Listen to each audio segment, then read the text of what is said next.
the more you perform as a young artist at any age, at the age of 8 even, 12, 13, 14, 15, the more you have a chance to feel the stage, what we see right now, and be up front of the audience. That makes you progress way faster, okay? And let's look at those stars, big stars who happen to be in the market of any type of art. They usually go through a lot of competitions. They go through a lot of performing, because to be in a ballet studio and take class and work hard, even like 4 or 5 hours a day, it's one kind of ball game, it's one type of education. But if you have a chance to perform, the more it's better. So that makes you way more professional, more confident, you know. So therefore, competition, I think, especially lately, you know, there are so many competitions in California. I think it's a very great, very positive, very progressive, very valuable thing for all age of kids, okay? Because they have chance to look at those young fellows, you know. They're gonna perform tonight in front of the audience. That will make them way better than those kids who spending time right now just in ballet studio, you know.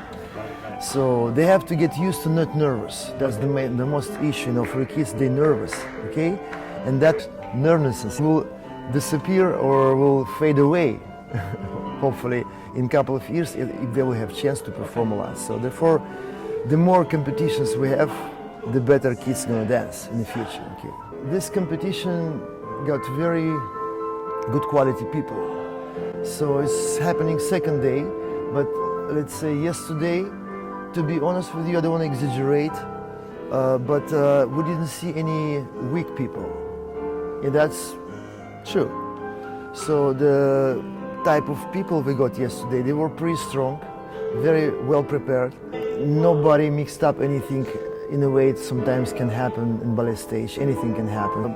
To be able to answer how much valuable competition, it's a very kind of interesting question.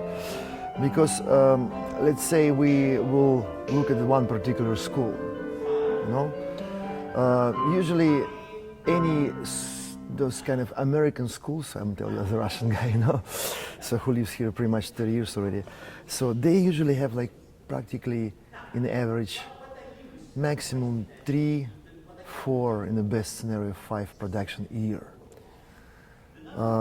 Usually it's nutcracker, and then the way they call spring production or summer production before kids go to vacation, and some bigger schools and or those schools who can afford to do it, or those schools who have that type of support that they can be able to do, let's say, more than 4 production a year. It's very rare. Usually standard it's nutcracker and summer production. So any young artist, kids, would be able to dance only twice a year. It's absolutely not enough to become a, you know, just a dancer, not even professional dancer. So when I study, for instance, in the 70s and the early 80s in Russia, I was in a different environment. It's a professional school, but and we study pretty much like 9 years a day.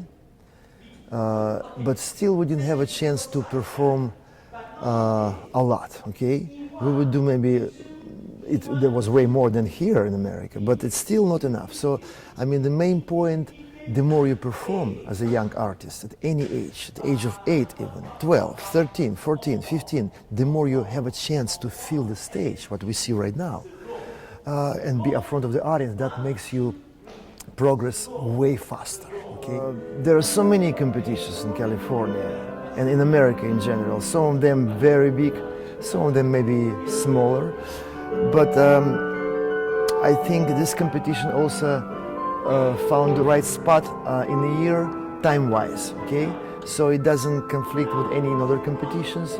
And what's great about it's line up in a way people from previous competition can join this one and then go to next one different. Because like I said before, it's very important to any kind of artist, especially young artists, to be able to perform as much as they can. That's the main thing in the art world. Because if you work hard, if you're very dedicated, but if you don't have chance to express yourself, you don't grow up as an artist in a way you can make yourself great by being on the stage. Okay, that's the main point.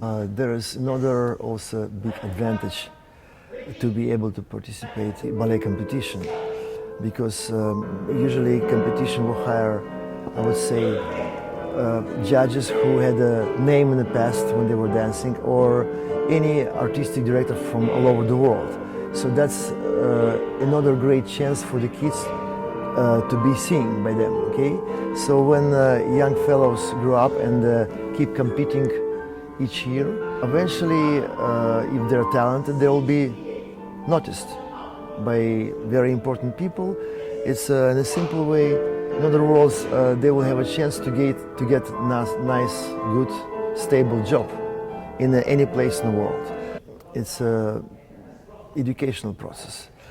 Before performing, usually ballet competition will offer master classes where kids can meet a lot of different people from all over the world with different type of culture, different background, and like ballet is such an interesting thing, you know.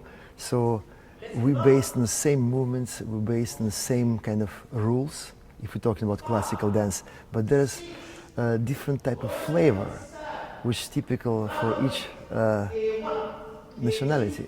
I would say I'm Russian, I have certain kind of things I can bring to the young generation, like from my background, yeah? So French people, they have different flavor. People from England, they have also different type of style. And if, let's say, before like 20, 25 years, dances were very, I would say, different. But these days, I would say ballet world's kind of blending in more. Okay, so I guess each culture wouldn't lose its own flavor, but it's blending in, and it's nice.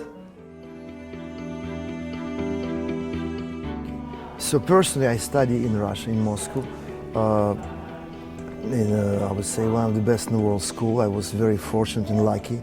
So the teachers I had in the past, they were famous people with the big names, with a big reputation. They were very strict, sometimes mean. But I would say I'm extremely lucky that those people I study with, you know, they put so much juice in me. Okay, they put so much knowledge, education, and that experience was amazing. So the journey was like for me, you know, it was a little bit different than to any American kids who are taking ballet classes. So I studied in professional school, so everything was happening under the one roof, the all academic subjects and the ballet subjects. So we study from 9 to 5. So then usually we would rehearse starting from 5 until 8, 8:30. So we didn't rehearse each night, but I would say 3 times per week in average. So I was busy all day. And we would perform probably once or twice a month, okay? Which is pretty much good by international standards, you know? Then I joined the Bolshoi theater. So I was dancer with Bolshoi theater 10 years. Then I moved to America and danced in America about 10 years and teaching at the same time.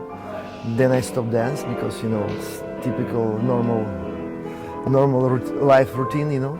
So after 40, usually you don't dance, and unless if you're a big star, you can survive another 5, 6 years or maybe more, depend how big you are and how much people knows you and loves you. Anyway, so then I teach a lot. I teach as much as I can.